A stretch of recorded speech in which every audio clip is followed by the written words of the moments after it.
जो है hand grenade को किया है। टीम देख सकते हैं इस बदमाश को किस तरह से पकड़ती है। और यूपी में उम्मीदवार जो साथी थे उनका भी इसने मर्डर किया था। Triple murder case. जी सर, जी सर।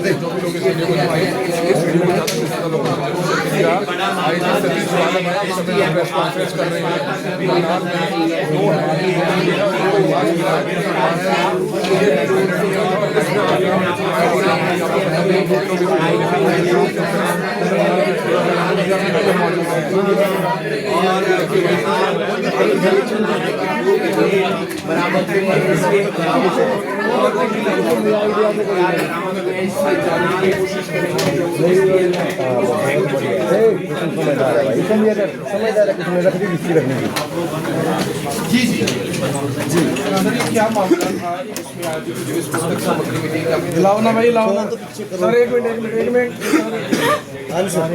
जी सर जी तो परसों 25 तारीख को हमें सूचना, उसके पहले से ही सूचना थी कि कोई एक अमर सिंह का नाम का व्यक्ति है हमारे पास।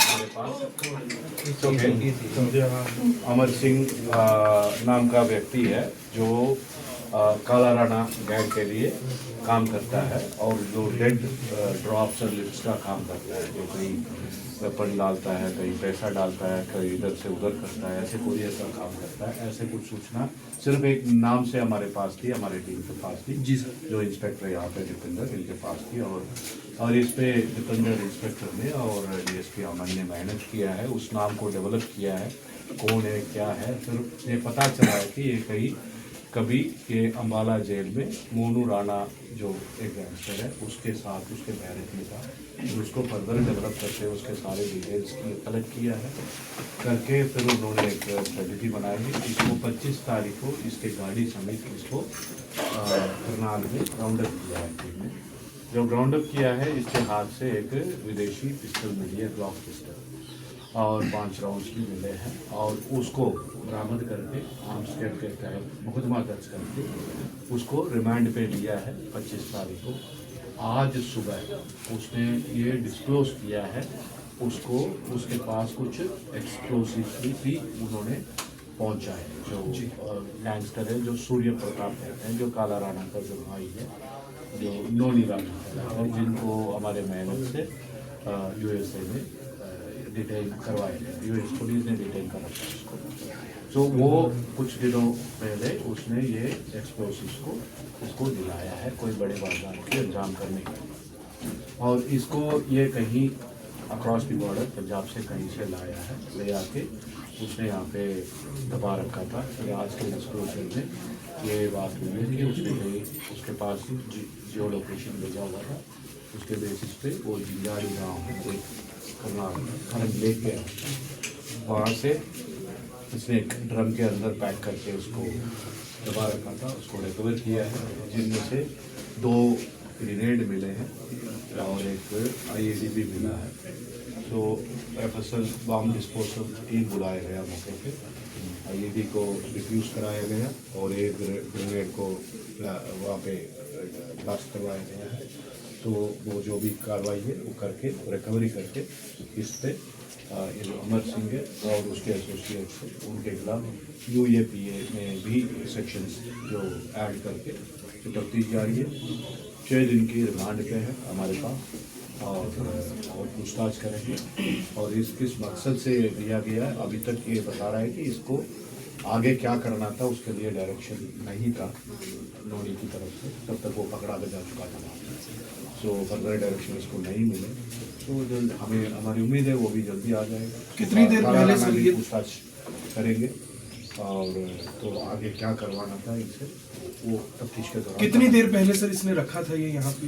ये मिनिमम 15-20 दिन पहले बता रहा है, लेकिन वो आ जाएगी इन्वेस्टिगेशन। करनाल टारगेट क्यों किया गया? करनाल में ही कुछ था ये पता नहीं है, उसको भी नहीं पता है।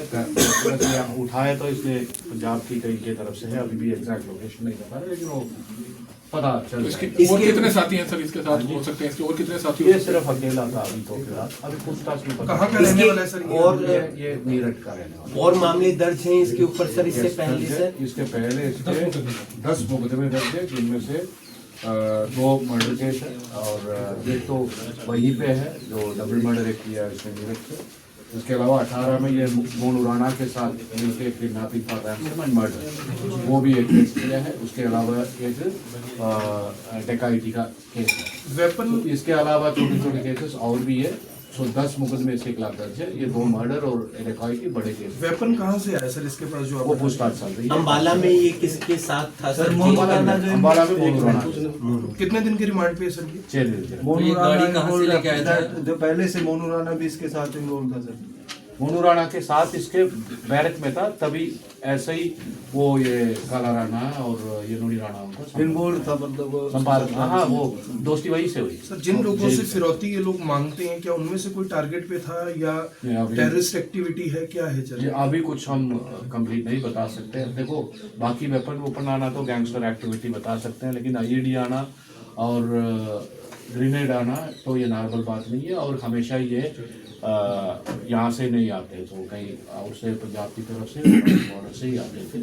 तो इसलिए बड़े गंभीरता से इसकी तफ्तीश कर रहे हैं और ये इसकी खैर तक पहुँचेंगे, कहाँ से ये ग्रेनेड आई है, किसने पहुँचा है, क्या मकसद था, इस सब की तफ्तीश करेंगे। सभी नष्ट कर दिए हैं सर? करनाल पुलिस ने एक्शन मोड, जैसे कि अभी कुछ दिन पहले चंद घंटों में ही सीआईए ने 5 बदमाशों को किया और आज एक और नई उपलब्धि, बड़ी कामयाबी क्या है? हाँ ठीक है। हरियाणा पुलिस हमेशा ही पिछले कुछ दिनों से हरियाणा पुलिस वो बहुत मुस्तैदी से काम कर रहे हैं काफ़ी, और ये प्रिवेंटिव एक्शंस काफ़ी किए हैं। जैसे पीछे भी डीजीपी की तरफ से मैसेज आया था, काफ़ी मतलब सैकड़ों मर्डर्स, सो प्रिवेंटिव और प्रिवेंटिव एक्शन के तहत हमारे काफ़ी मर्डर्स रुकवाए हैं।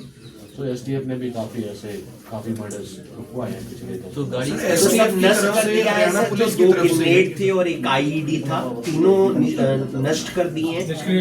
यस सर डिफ्यूज जो आईडी था पूरा तैयार, एक बॉम्ब था, हाँ तो जी, ये उसकी जी। भी जानकारी रखता है या बिल्कुल सप्लायर है? नहीं, इसको एक्चुअली ट्रिगर करना भी नहीं आता है, इसके पास सिर्फ था। Sir this explosive Let me completely one answer. She asked something. So इसको आइडिया नहीं था, ये सिर्फ सा कंप्लीट एक्सप्लोसिव। ओके, आईईडी भी था, डेटोनेटर भी था, टाइमर भी था और उस पे एक्सप्लोसिव का 1.5 किलो का आईईडी। सर हरियाणा पुलिस की तरफ से सर हरियाणा पुलिस और एसटीएफ की तरफ से अमेरिका सर दिस इस वजह से काफी जो गैंगस्टर हैं वो पकड़े भी गए हैं। कोई और भी ऐसे गैंगस्टर हैं जिनकी जो एसटीएफ है या हरियाणा पुलिस चाहती है कि अगर यूएस से या कहीं और डिटेन हो, क्योंकि इनकी वजह से काफी क्राइम है हरियाणा के अंदर? जी, ये हमारे पास सबकी डोजियर है और सिर्फ यूएस में नहीं है, कई देशों में ये छुपे हुए हैं।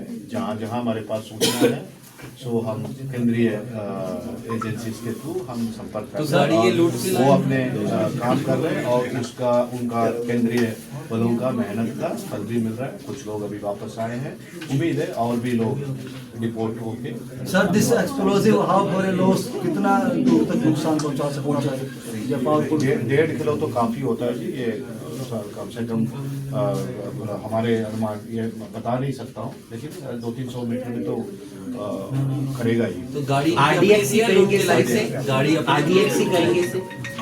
गाड़ी कहीं ना कहीं सर करनाल एसटीएफ की मुस्तैदी से एक बड़ी घटना को भी टाला। बिल्कुल, ये सिर्फ करनाल एसटीएफ के पास सिर्फ एक नाम था जी, उस नाम से यहाँ तक पहुँचना, आईईडी से कवर करना और ग्रेनेड से कवर करना, ये बहुत बड़ी उपलब्धि है। सिर्फ एक नाम था कि ये उसका आपका नाम भी नहीं था, सिर्फ अहमद सिंह का एक नाम था।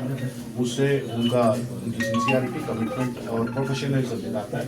उस नाम से ये आईईडी तक पहुँचा है। ये कुछ ऑब्वियसली 2 ग्रेनेड और आईईडी है तो कोई ना कोई बड़ा घटना ही इस पे घटना था, उसको जरूर रोका है। जी साहब, हरियाणा में एसटीएफ अच्छा काम कर रही है, आप हरियाणा भर के व्यापारियों को कुछ निर्देश देना चाहेंगे, कहना चाहेंगे, अपील करना चाहेंगे? क्योंकि गैंगस्टर्स लगातार उनको थ्रेट करते हैं और काफी व्यापारी उनको तो रिमांड दे भी देते हैं, पैसा दे भी देते हैं, तो ऐसे व्यापारियों से कोई मैसेज देना चाहेंगे? जी, जो जैसे डीजी साहब ने भी पहले बोला है कि उनका इन्वेस्टमेंट आपका है, तो आप जो डरते हैं, आपका डर है, वो क्रिमिनल का इन्वेस्टमेंट है। तो जो नहीं डरेंगे वो क्रिमिनल्स भी उनसे बच के रहता है। जो डर जाते हैं उनसे वो भी थोड़ा हेवी होता है। लेकिन वो आप देख रहे हैं जैसे जो क्रिमिनल्स को भी पता है, और मैं ज़्यादा व्यापारियों से ज़्यादा जो बच्चे, कुछ जो नौजवान बच्चे के साथ उस उम्र के कारण या कुछ गलत फहमी के कारण जुड़ जाए, उनको ये चेतावनी देता हूँ। तो क्रिमिनल्स के खिलाफ जहाँ मर्जी जाए, तो किसी भी देश में जाए, उसको वापस आना पड़ेगा, हरियाणा को सामना करना पड़ेगा। और जो भी इस पे काफ़ी लोग अपने 30s में मर जाते हैं, चाहे वो दुश्मनों की गोली से या पुलिस की गोली से मर ही जाते हैं, बच्चे बच के रहते हैं।